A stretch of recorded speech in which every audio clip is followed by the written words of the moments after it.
Hello foodie friends, welcome back.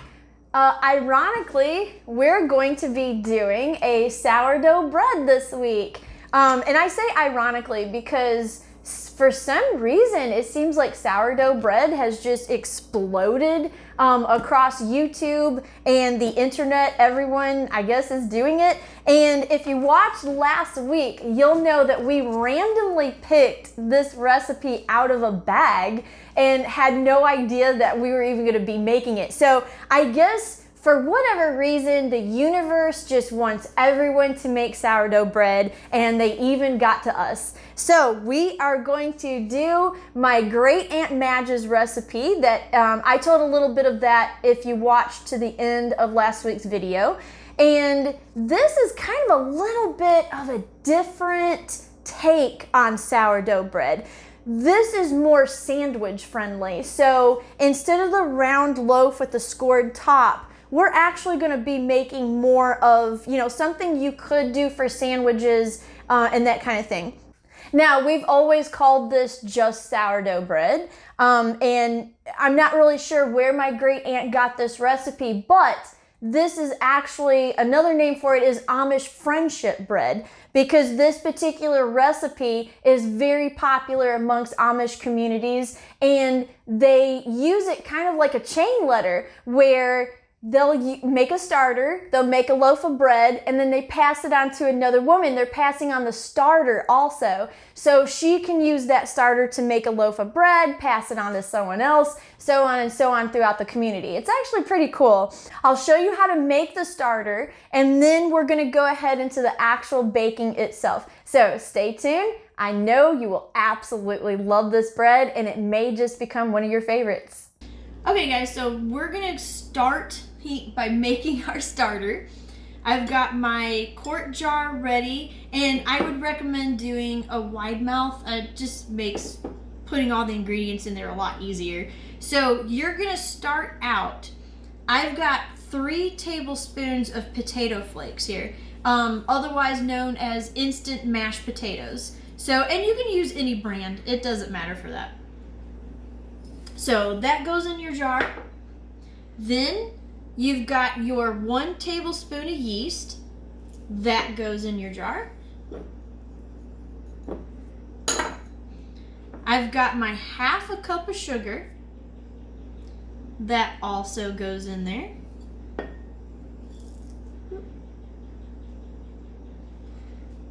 And then I've got my 1 cup of warm water. And then you're gonna put that in there too.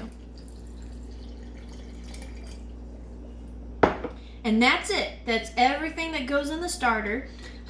If you have this, I go ahead and just use the lid, poke 2 holes in it just to give the little yeast some air to breathe.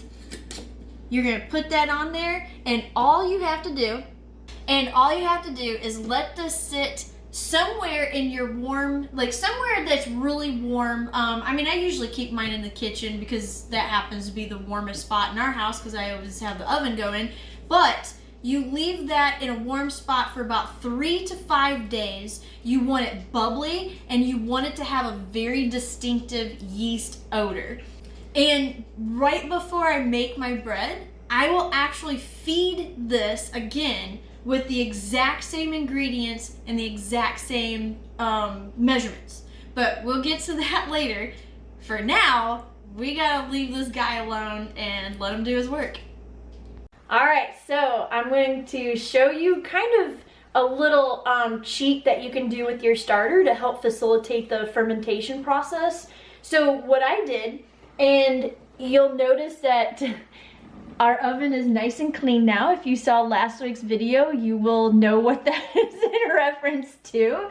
What was it, Mitch? Our horrible pie that we, yeah, okay. Impossible pie. Yes, oh my God. So, anyhow, what I did is last night in getting ready to make the bread, I went ahead and fed the starter again right before I put it in the oven. And you can see we've already got some really nice little yeast growth in the jar, and that's what we're wanting. And to keep it nice and warm, now first I actually let my oven preheat just a little bit. You don't want to get it too hot and burn the starter. So I just warmed it up just a tiny little bit, just because for March we're still kind of in a cold spell here in Tennessee. So I wanted to make sure that, you know, the yeast was nice and protected. And then I wrapped it in a little towel. And you can see I left my oven light on, and I put the starter right there, right next to the light. And that, believe it or not, that little bulb will actually put out enough heat to be able to protect your starter overnight. So we got our starter. Now we're going to go ahead and make some bread out of it and see how it does. To your mixing bowl, add your sugar, salt, corn oil, warm water, and your starter. Give it just a bit of a mix, and then you're going to start adding your bread flour 1 cup at a time. I found the best loaves take all 6 cups, and you'll know it's ready when it starts forming a ball and pulling away from the sides of the bowl.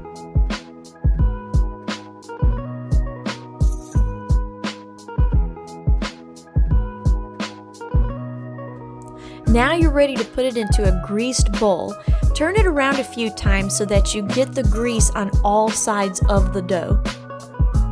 I also grease a bit of saran wrap, put that over the bowl. And then for just a little bit of added warmth, I go ahead and put a towel over it too. Let that sit overnight in your oven with the oven light on so that it rises to the top of the bowl.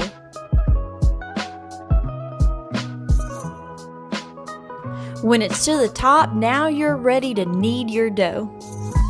Sprinkle your surface with some flour, and I like to use the fold over technique when I knead. Keep kneading and folding over until you have a really nice elastic ball of dough.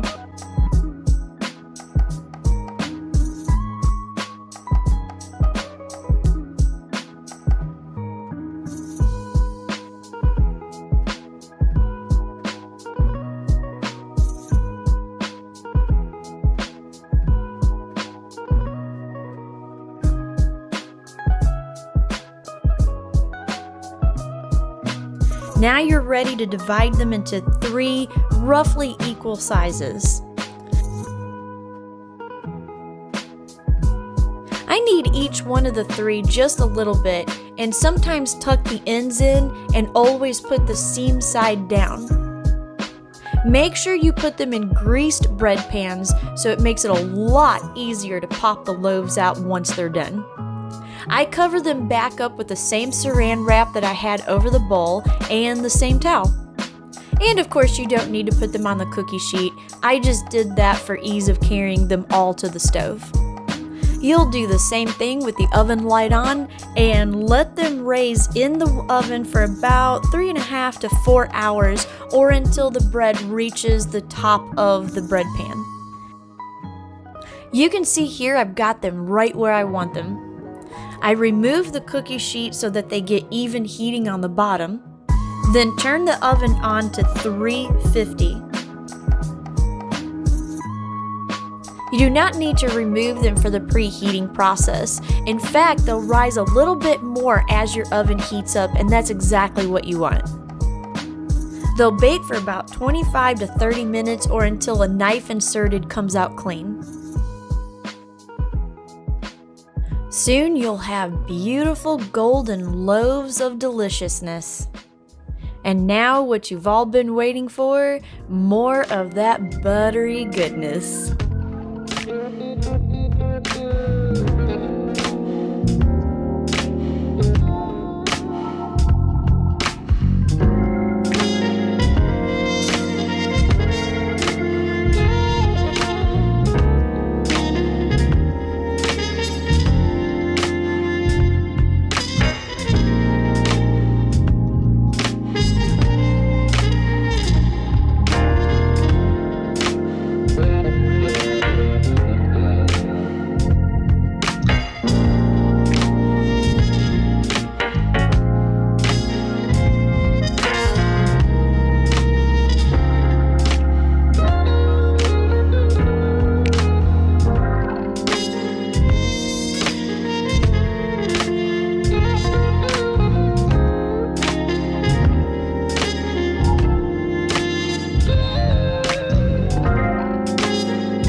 we decided on a little bit of a different taste test because we've had this bread a lot, actually. Yeah. So we it's pretty kind of much our go-to bread recipe. Yeah, and so we pretty much know how it tastes on its own. Yeah. You know, slathered in butter, hot from the oven. Oh my God, it is like to die for. So we decided to go ahead and just make lunch and show you just how wonderfully versatile that this sourdough bread recipe is, because you can turn it into sandwich loaf. Yeah.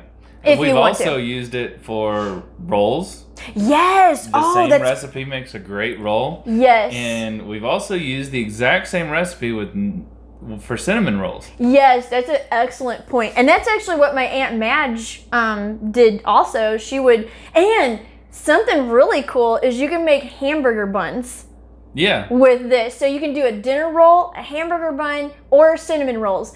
It's the exact same dough for every single one. You just shape it different. Yeah. That's it. Yeah. And as for the cinnamon rolls, you just add, you know, your raisins, cinnamon, and sugar. And walnuts if you want. Roll it up and cut it up. And then make your confectioner sugar glaze, and you're all set to go. But the dough itself is exactly the same thing. Yeah, don't change anything. And that's why this is basically our favorite, because it's so versatile. And it's really good. I mean, it's Yeah. probably the best tasting bread we've had. Oh, definitely. I mean, there's other sourdough bread recipes out there, but you can't do with that what you can do with this one. So, okay, so let's go ahead and take a bite.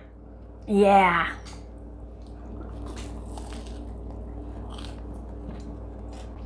That is so good. I mean, just like picture any kind of loaf of bread that you can buy at a grocery store and immediately toss it in the garbage. Because once you taste this, it's going to be really hard to go back to store-bought bread. And it's also, we've calculated the cost of this bread before. We did the whole spreadsheet, weighed the flour, did everything. And we calculated it to be about $1 a loaf. Yeah. Yeah, so it's extremely economical. Now, the only thing is, it can be, you know, some people are scared of sourdough because you've got your starter, you've got a lot of things, you got to time it just right. Everything out, It does take a long time to make, but you get 3 loaves for one. Oh, yeah, per one batch. recipe. Yeah. So, I mean, if you did it once a week, you know what I mean? And you can freeze it. Yeah. You can freeze the baked loaves. So if you, and I mean, my aunt, you know, she did that a lot. She would make a large batch freeze and then just pulled out the oven, they just pull out the freezer whenever they needed one. So, you know, you can easily do that. Right. Now, in terms of the starter, it can be scary. But what we found works for us is, obviously, it's just us two. So we don't go through that much bread in a week. Right. So I'm not baking loaves of bread, every 2 or 3 days? No. You can, if you have a big family and you just want to keep baking this, you can leave this on your counter as long as you feed it every day. Yeah. And keep it in a warm spot, probably in your kitchen. I would say that's the warmest of any home. And of course, I'll have this recipe in the description below, so you can come back and either, refresh your memory with it, but I'll have the ingredients for how you feed it and how, what you mix to it to make the dough. Yeah. But and that's another point too. If you're like us and you only bake probably about once a week. If that. Yeah, if that. You can leave this in the refrigerator so you don't have to feed it. Up to 5 days. Up till 5 days. Then, you're going to have to pull it out and feed it. You still have to pull it out and feed it before, let it sit for like 8 hours before you make bread with it. Yeah, so if you're going to, you can pull it out the night before, feed it, and like I said, I showed you how, I keep it in my oven with the oven light on overnight. By the next morning, it's ready. Yeah. So that's really handy trick if you just don't want to be baking bread every day, which is not something people want to do anyway, I don't think. So I would highly recommend, if you keep those little tips, in mind. Also, there's tons of tips on the internet Yeah. about sourdough starters and whatnot. So, you know, if you ever think, oh my gosh, I can't remember what they said or whatever, there's always nice little blogs that Yeah. will lay it out. And the blogs that cater to the very traditional sourdough, you know, you see the round loaves with the scored tops, it works for this starter too. Yeah. So you don't have to worry about that. The only thing you're changing is you're not doing flour to feed it, you're doing potato flakes, which is what gives it this really nice, fluffy texture to where it makes it so versatile. Yeah. So oh, wait a minute.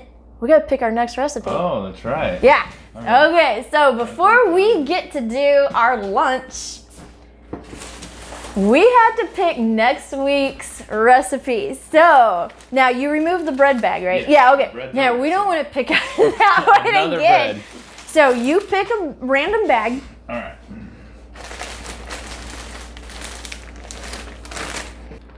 Okay, so you got our bag. All right, let's see here.